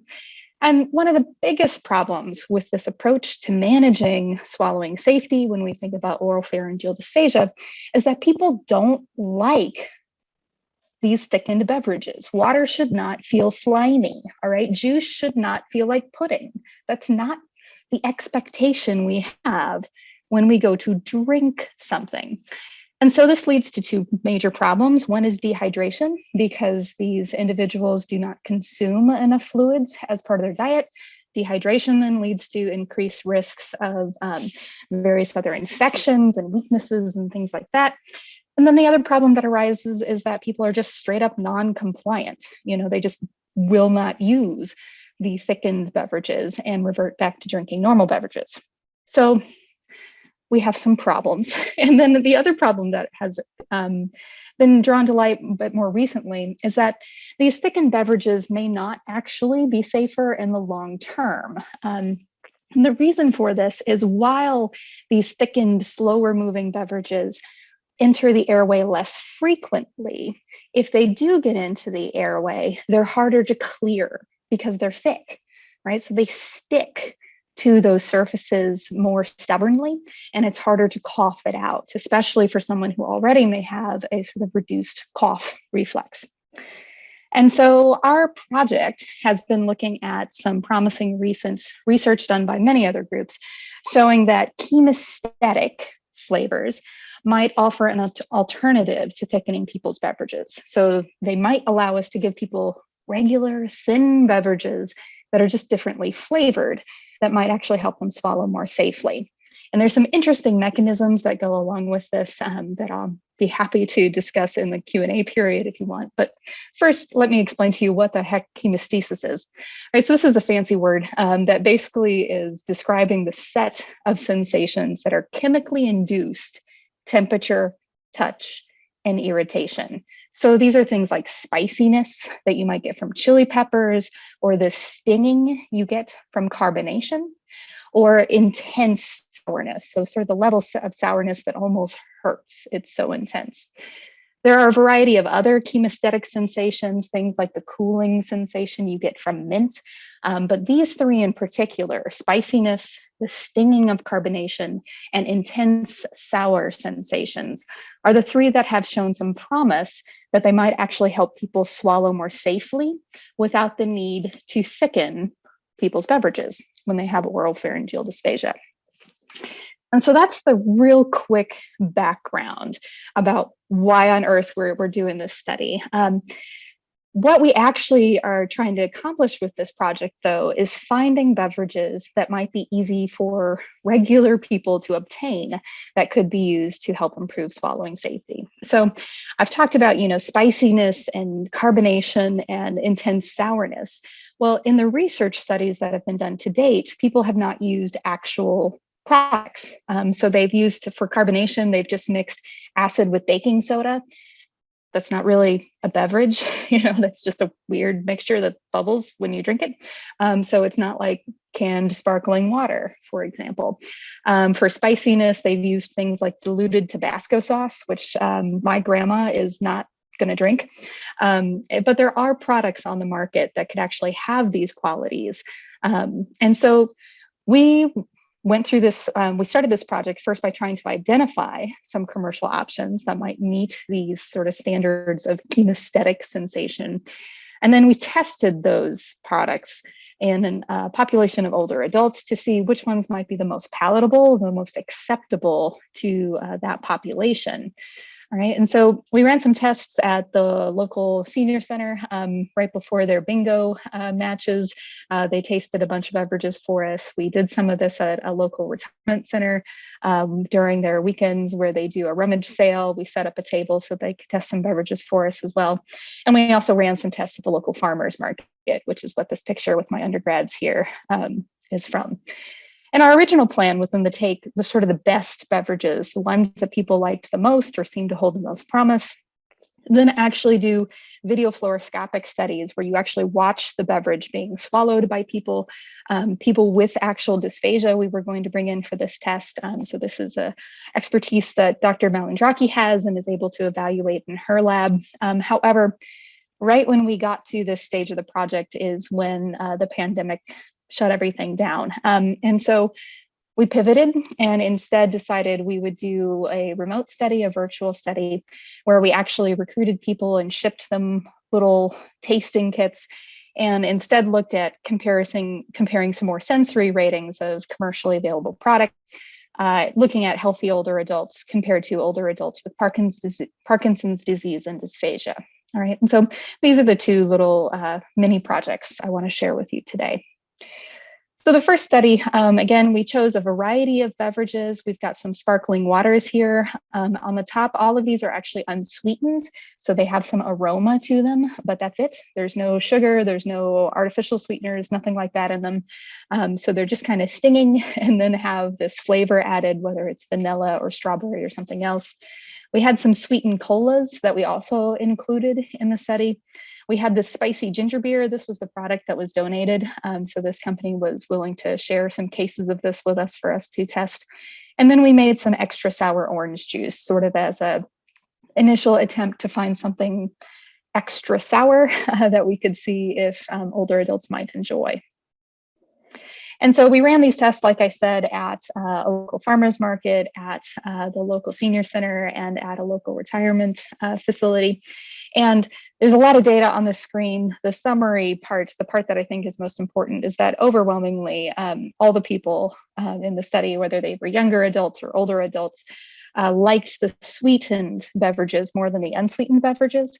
So the colas really were preferred over unsweetened sparkling waters, which does introduce another level of complexity, thinking about perhaps adding sugar to people's diets. But nonetheless, it was pretty strongly evident that the unsweetened products were not going to be very well tolerated, especially in our older adults, but in general. But some additional kind of general findings from this first study was that we did observe that older adults rated our samples lower for sweetness intensity than younger adults did. So we had a population of young adults who participated in the test as well. And this is pretty consistent with prior work that's been done on how taste changes as we age. In general, older adults tend to experience lower taste intensity from foods and beverages than younger adults. It might be a phenomenon related to natural aging, but it's also related to polypharmacy. Just the number of drugs that people are taking by the time they're older tends to accumulate. And then also the other important part of this was that our older adults actually did not rate the samples any differently for stinging or burning sensations, fizziness, or sourness. And this is really important because these are the sensations that might aid with the swallowing safety. So seeing that there's no difference between our younger and older participants for these sensations is particularly encouraging, even though we saw a difference for sweetness, because we don't care about sweetness for the swallowing safety. What we care about are these burning, stinging, fizzy, or sour sensations. And so real quick, we also did this sort of follow-on study. Again, we were hoping to take these beverages and test them for actual swallowing safety parameters, but we're unable to do that due to the pandemic. And so instead, we chose some other beverages to test in this remote study, comparing older adults who are generally healthy to those with Parkinson's disease and dysphagia. So they had to have both conditions. And again, we used some unsweetened sparkling waters, a plain one, and then two that were sort of citrusy flavored. We used a different type of spicy ginger beer in this study. So this one is a little bit less spicy. We thought maybe it might be a bit more acceptable to the population. And then on the two bottom ones here, we have a juice, and then we have this Kool-Aid flavor, which is formulated to be extra sour. All right, so this is definitely targeted toward kids, but it's one of the few beverages you can find on the market that are kind of purposefully intensely sour. And we really only included the juice so that this wasn't the only weird pouch container. And all of these we taped over with duct tape so that our participants could not actually see the brands of what they were tasting. And just real quick, the findings from this particular study, what we observed was that our participants who had Parkinson's disease and dysphagia, compared to the older adults who were generally healthy, they liked the non-carbonated drinks, the sweet drinks, and that sour Kool-Aid more than our healthy older adults. They rated the non-carbonated beverages and that sour Kool-Aid as sweeter. And in general, they rated as less fizzy anything that was unsweetened and carbonated. And the general theme that I read out of these results is that weirdly, this like neon blue Kool-Aid beverage might actually be a promising one to pursue in future research studies that we do, trying to evaluate swallowing safety. Because again, they did like it more and they thought it was sweeter. There seems to be sort of an acceptable level of sensory parameters related to this product, even though it's definitely not something I would have anticipated being favorite among our older adults. So in summary, compared to the younger adults, again, the older adults experienced less sweetness intensity from a lot of beverages, but the kinesthetic sensations that might be particularly useful to improve swallowing safety were similar. Liking for unsweetened products was in general low, so we might need to have products that have sweetness added to them in some form in order to balance these sort of stinging, irritating kinesthetic qualities of these beverages. And again, that sour sweetened product might actually be particularly promising to pursue in future research. And so with that, I'll wrap up and I'm happy to take any questions. Thank you so very much, Dr. Running. That was a really nice presentation. I think in light of time, we're going to forego any questions, but I invite the audience to type your questions in, and then actually maybe Dr. Running might answer them online. I'd be happy to. Sorry if I went too long. So with that, I would love to introduce our next speaker, Dr. Michael Wendt, Associate Professor in Medicinal Chemistry and Molecular Pharmacology. He's also the Director of the Cancer Biology Training Program at the Cancer Center here at Purdue. And I invite you to share your screen, and that should also put your, yes. If you go in presentation mode, we should also see hopefully your video there. All right, is that one good, or do I need to swap? Now we are good. Perfect. Thank you so much. Right. Yes. Sounds great. Well, thank you for having me, and I thank the organizers for the invitation, and of course the Peachy Foundation and the Women's Global Health Institute for continuing to fund our research. So I'm going to talk to you a little bit today about targeting this growth factor receptor we've become enamored with over the last several years in metastatic breast cancer. And so it's FGFR, a fibroblast growth factor receptor. So breast cancer, maybe as not too unfamiliar to this audience, is a very prevalent form of cancer. It's the most diagnosed cancer in women. And we can see that, although, breast cancer research is very popular, very well known, and, wearing pink is very, in and trendy now, breast cancer continues to be the second most lethal cancer in women, right? And this occurs primarily in the metastatic setting. If women undergo a breast cancer diagnosis and have that primary removed, there's periods of latency or dormancy that can take place over a long period of time. And so primarily as a pharmacologist, when we're thinking about treating breast cancer, we're thinking about treating this metastatic form of cancer that's now left the mammary gland and is now growing in a vital organ that's going to present survival problems for patients with this form of the disease. And so when we think about breast cancer, scientists, we love to classify things, and this becomes important, is now becoming more important in terms of therapeutic strategies. And so breast cancer, if we look here, if I can turn on my laser pointer. It's this one. There. Okay. Laser. Right. If we look here, we can see that breast cancer is divided into these subtypes. And so we have this particular subtype today that we're going to focus on called the HER2 positive subtype. And this constitutes, these are probably older statistics. I still like this slide, is from Chuck Purdue, but these days what we would call HER2 positive is more around 20 to 25% of breast cancer. And because of that, HER2, again, this growth factor receptor, human epidermal growth factor receptor, has really become an important drug target. And so again, this is a somewhat older slide as I continue to date myself, but we see that we have antibodies that bind HER2 on the outside of the cell that have been used as therapeutics for several years. So trastuzumab and pertuzumab are now standard of care therapies. They're used together to treat HER2 positive breast cancer. And I continue to add to this list as the years go by in terms of new antibodies that are developed. And now we're starting to take antibodies and conjugate very cytotoxic drugs to them. And so we use the antibody essentially as a delivery vehicle to get our drugs, our chemotherapies, directly into tumor cells. And this is a really advantage in the clinic, as it cuts down some of the toxicities that are associated with classic chemotherapies. And so a drug we're going to talk a lot about today is this trastuzumab DM1. So this is trastuzumab, is a antibody that's been used to target HER2 in the clinic for probably 25 years now, but more recently, it's been conjugated to this very cytotoxic drug called emtansine. So again, the antibody serves as a delivery vehicle to get this very toxic drug specifically into tumor cells and elicit its cytotoxic activity. And so if we want to study HER2 models, we're an in vivo pharmacology lab. So the first thing we end up doing a lot is building new mouse models. So we spend a lot of time building models of disease that we think are potentially better than currently existing models. And so when we started this project, there's several models of HER2 disease that have been used, but we really sought to build a model that was completely dependent on HER2 for its transformation. And so we did that by taking human mammary epithelial cells, so these HML cells, and overexpressing HER2.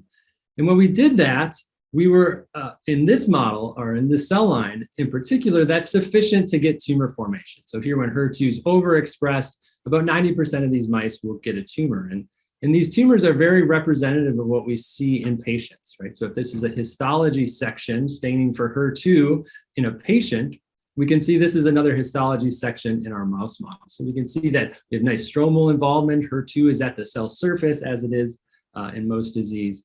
And so we were very confident in this model, accurately recapitulating certain aspects of HER2 positive disease in patients. And so when you use that model, we can again take TDM1, again, this trastuzumab is conjugated to this drug, and we get these remarkable anti-tumor effects, right? So TDM1, again, through years and years of development, it's just a fantastic drug. And we can essentially let these tumors even get bigger than this, but melt them away essentially to almost nothing with treatment of TDM1. And so all of our tumors tend to be tagged with a firefly luciferase. So this is the enzyme in the lightning bug that lets them light up when we give it the substrate. And so that allows us to see tumor cells, and we track metastasis this way. But in this particular case, it allowed us to visualize what we call minimal residual disease. And so this is a big problem in the clinic, where even patients that have fantastic responses to this and other drugs, we believe that recurrence that happens years later may be due to this maintained presence, again, of this minimal level of disease. And so we can see that here using our luminescence technique, if you see that little luminescence signal there. And so that allowed us to continue to track these mice over this very long period of time. And so this was, almost brought a graduate student to their knees, but was able to track these mice. And eventually we did see reemergence of those tumors. So you can see the much stronger signal here. But more importantly, when we treat those tumors again with TDM1, they are indeed resistant. So we go from a primary tumor that we can almost make disappear, minimal residual disease, leading to this recurrent drug-resistant tumor. And so we can recapitulate that in vitro as well. If we take these cells and treat them with TDM1, we can essentially clear the dish. However, if we pre-treat those cells with a group of cytokines that we use to induce changes in the cells that we're trying to recapitulate the in vivo environment, now we are able to generate a resistant population of cells. And so that becomes important because we can do a number of tests on them. And so a classic way to characterize drug-resistant cells to do gene expression analysis and see what genes are over and under expressed in your cells compared to the primary or the parental cell line you started with. And so again, we're pharmacologists, so we're looking for upregulated genes that can be our new target. And so in this case, as I mentioned, FGFR1, or fibroblast growth factor receptor, is very highly upregulated. In this case, if you squint, you can maybe see it on this gene list as being upregulated compared to the drug-sensitive cells. And so what is FGFR1? It's as the name suggests, a growth factor receptor, and it's amplified in a number of cancers, including breast cancer. It becomes mutated and activated in some other cancers. But we're particularly interested in its transcriptional or its epigenetic regulation. And so we can just see here, this is another model in which if you look at these cells in vitro or growing in the dish, compared to their lung metastasis that they eventually form, we see this really potent upregulation of FGFR1. So this growth factor receptor through disease progression becomes activated. And so essentially we can see that as well in terms of our acquisition of drug resistance. So now go back to that HER2 transform model, we can see the parental cells are very epithelial. Again, if we sprinkle on some of those cytokines to induce a a morphological and gene expression change, we're able to derive this TDM1 resistant cell line. And so when we do that, we can track this progressive upregulation of FGFR1 in the resistant cells. And interestingly, these resistant cells now lose expression of HER2, which is a key mechanism by which a lot of tumors become resistant to antibodies that target HER2. They essentially downregulate that receptor. So this is great in terms of models. We're always interested in validating our models by assessing patient samples. And so this is a study in which the patients were divided into two groups, either a poor responder or what they call the long HER group, those patients that had a long response to trastuzumab. And so we can see that the FGFR1 and FGFR2 are both nicely associated with those patients. Upregulation of these receptors is associated with those patients that demonstrated a poor response to HER2. And so given FGFR is upregulated, we collaborated with our medicinal chemistry colleagues to make a series of compounds culminating in this FIN4 compound. So it's an FGFR irreversible inhibitor number 4, so FIN4.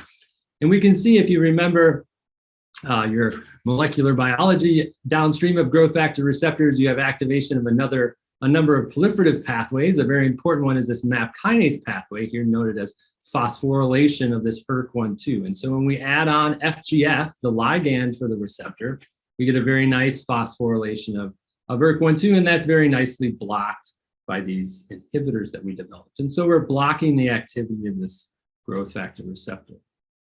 And so again, taking that in vivo, if we treat mice, so in this case, we're taking those same HER2-derived or HER2-transformed parental cell lines. These tumors, again, are initially sensitive, but then we take those minimal residual disease, those small tumors that are left after treatment, and pass them on to new mice and treat again and do it again.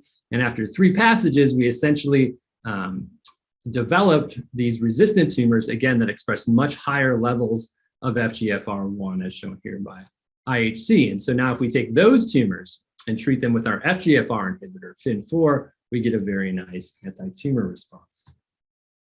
And so finally, again, to try to remain the focus on patients, we actively use these what are called patient-derived xenografts, where you take patient tumors directly from the OR and graft those onto mice. And so you are able to get tumors to form in mice, and then you can take those tumors and surgically divide them and engraft them onto growing cohorts of mice. And so when you do that, you're able to conduct essentially preclinical trials on your drugs of choice. And so doing that from a patient who progressed on trastuzumab, so her tumor was responded to and then became resistant to trastuzumab therapy. We verified that in the mouse model, showing that these tumors don't respond to TDM1.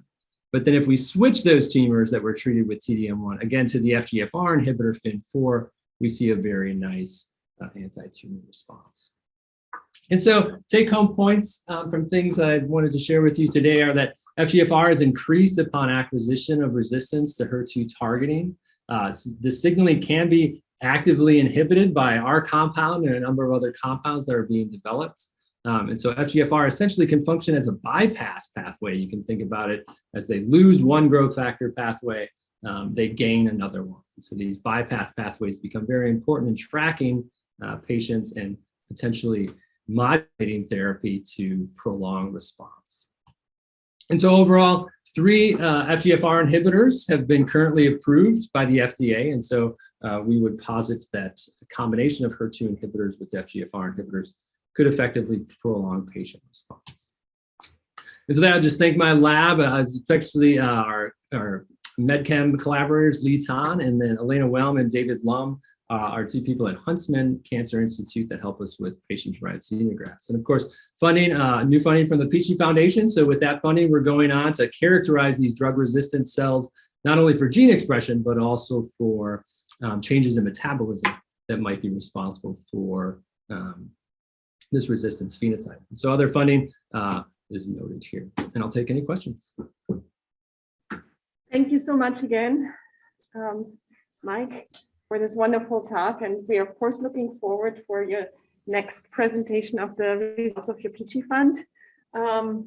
Is there one very quick question from the audience? I did not see anything online at this moment?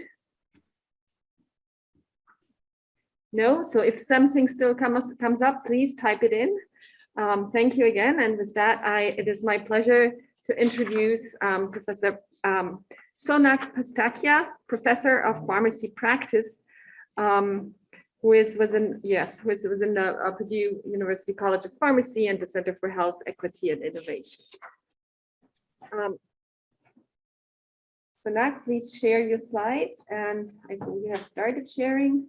And I think the moment you start unmuting, you should also appear on our little window.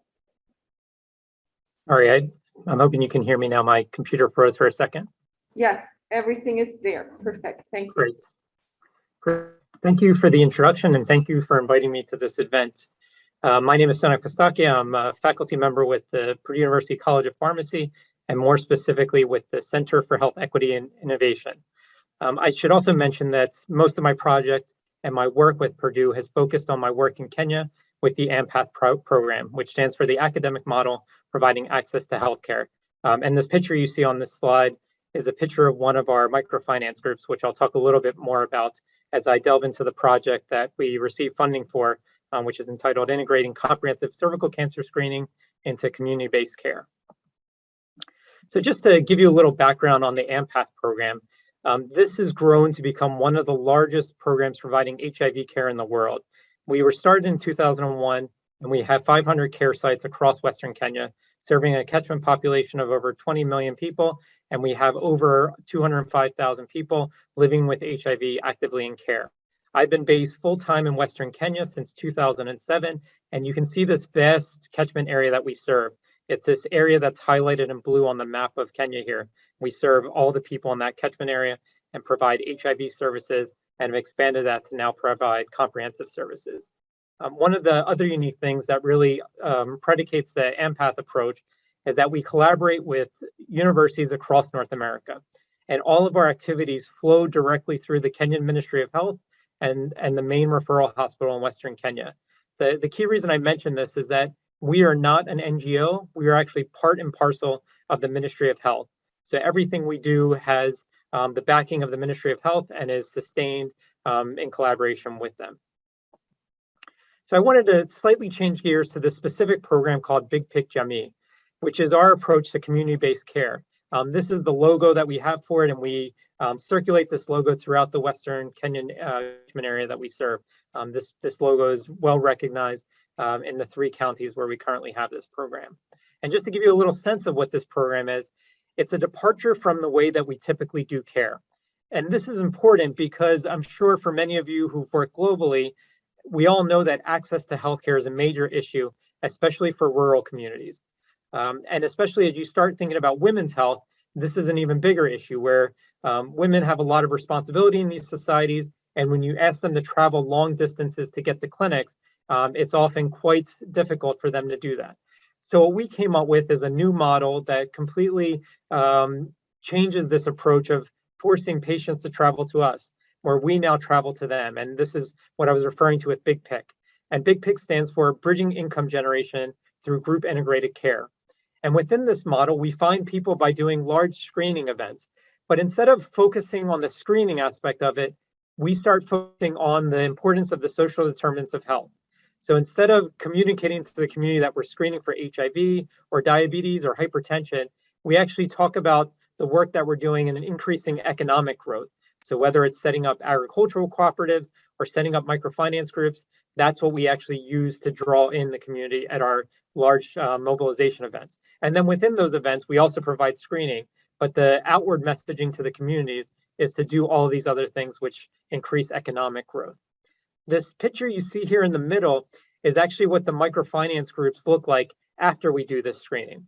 So once we do this screening, we then help the interested members who've come to this large event form community-based microfinance groups. So this picture you see here is a microfinance group that's having its meeting every 2 weeks in one of the local schools there. So instead of them having to travel long distances, they meet right in their own local community. And the reason this is important is because when we try to provide access to care to them, instead of asking them to travel to our clinics, which are sponsored by the public sector and are typically 1 to 2 hours away from them, we actually go out to them and meet them where they're doing their microfinance activities. And so basically once a month, we send our clinicians out to meet with these groups and directly provide clinical care to them while they're already doing their microfinance activities, where they can share money with each other and get loans for their businesses. Now, the other thing that these groups basically create for us, it basically creates a forum where we can provide education, and not just health education, but we can provide education on agricultural techniques, provide education on business planning, how to save for education for their kids, all of these other things that the community has consistently told us they want support on. So this whole big pick model is a pretty dramatic departure from the clinic-based model, where we basically extend considerations to do everything beyond just clinical care. We do a lot of service support for social determinants of health. And so once we have these groups, we can then treat them. And we bring state-of-the-art point-of-care technologies to these groups so that we can do things like checking their labs. We can check their hemoglobin A1C for diabetes, check their blood sugar, check their blood pressure. Most of these things are not even available in the public sector hospitals, but we found a way to make them possible and available in these group settings. You can see in this other picture at the bottom, this is actually what this same room looks like once we turn it into a clinic. You can see this little speck in the middle. That's me in this separate area, and it's blocked off where I'm providing clinical care to patients as they're triaged towards me. Now, what's neat about this is that we're providing care to microfinance groups. And so since it's the microfinance group, they now have the money for the services we need to provide high quality care. And so instead of getting the same usual story that we get from low-income patients that they can't afford the test, we now can have them take a loan out from their microfinance group and directly pay for those services that they need to advance their care. The other thing that this does is we link their care into activities that they want to do anyway. So most of these people would want to come for the microfinance activities, regardless of whether we are providing clinical care or not. And so when we do it like that, patients are much more likely to stay in our care system, whereas in the typical clinic-based model, only about 1/3 of patients stay in care. In this model, we see a much higher percentage staying in care. We also provide equitable access by increasing the quality of care, by making sure they have access to timely point of care supplies, and we also increase demand for services because now more community members want to access care in this fashion. And so just to give you a sense of what this actually looks like, you can see here, this is a microfinance group. One of the things that I hope you noticed in most of the pictures is that they're predominantly women. And when we started this, our focus was on chronic diseases like HIV, diabetes, and hypertension. So we had a lot of attention on providing medications, which you can see in this tackle box that one of our pharmacists is holding. There's also a clinician here who's providing counseling and support to the patient.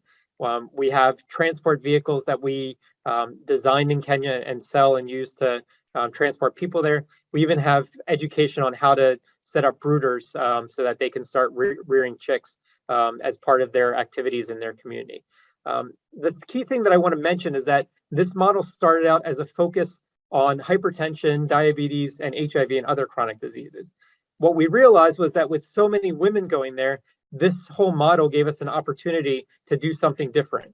And so we saw the results in the hypertension outcomes for our program. This is a large randomized control trial that we did that was funded by the NIH that showed the differences in care outcomes between the 4 different models. So in this first arm, you can see usual care, which is clinic-based care.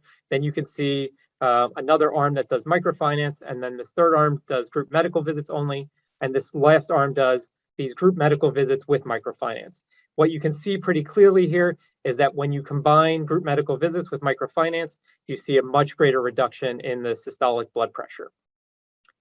And so, as I was saying, one of the things that you notice is that this has a great impact on chronic diseases. And we have a lot of women in our groups. So we basically sought funding from WGHI to add cervical cancer screening and also breast cancer education onto our big pick model of care. And so you can see the timeline for activities where we did a needs assessment, and then we basically designed an intervention and implemented that intervention to be included as part of our community-based care model, which is called Big Pick. So just to give you a sense of what our needs assessment showed, we basically tracked the number of people that were receiving cervical cancer screening in the years preceding our study. You can see that it's a pretty low number, that at its highest point, we had about 30 women a month getting screened across this county. And we looked at multiple different sites across this, but by and large, you can see that very few women are coming to the health center to get screened for cervical cancer.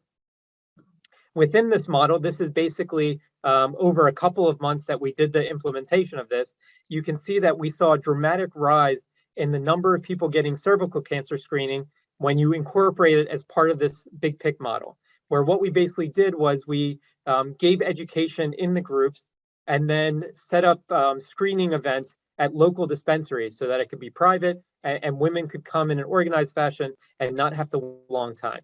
You can see that there's a dramatic increase in the number of people that are coming for screening when you link it to this community-based care type of model.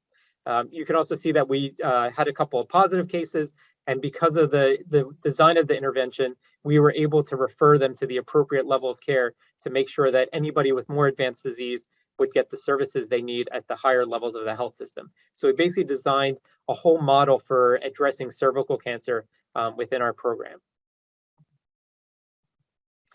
And so based on the findings of this study and the dramatic increase in cervical cancer screening, one of the things we learned was that women aren't resistant to getting cervical cancer screening.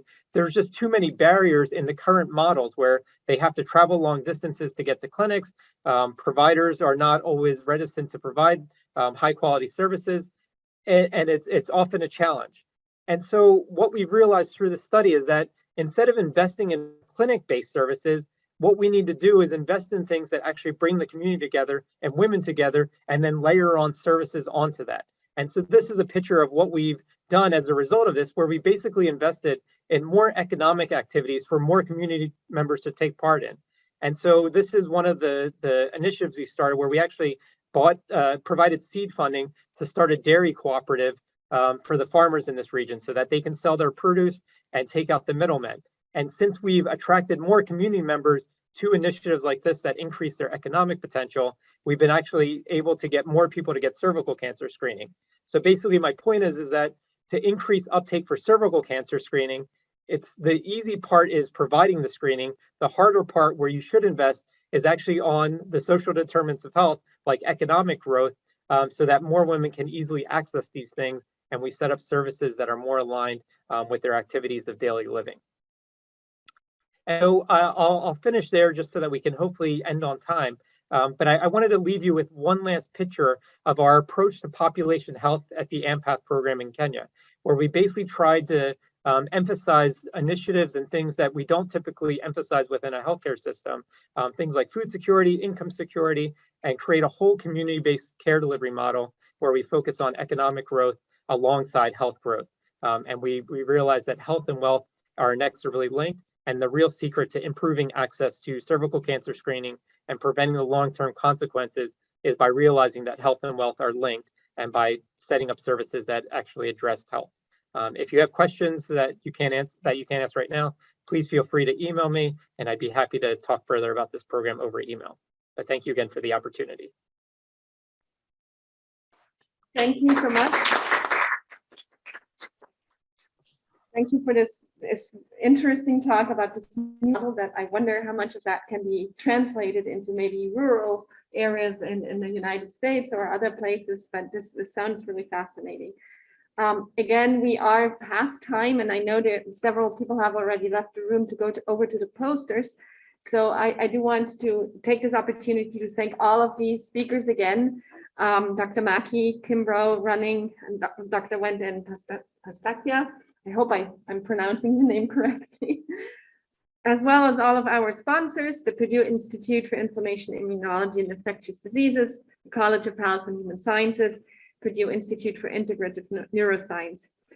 I want to mention that the video of this event will be posted on our website as soon as it becomes available.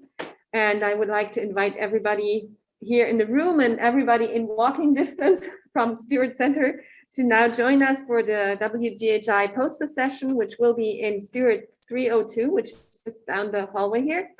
to view the posters, talk with the presenters, and share some refreshments. We will also have coffee over there. And if you're registered for the virtual session, you will have received a link to a box where a table of contents and the videos are available for the posters. So thank you so much for participating in this year's annual Women's Global Health Symposium, and we hope to see you in future events. Thank you so much.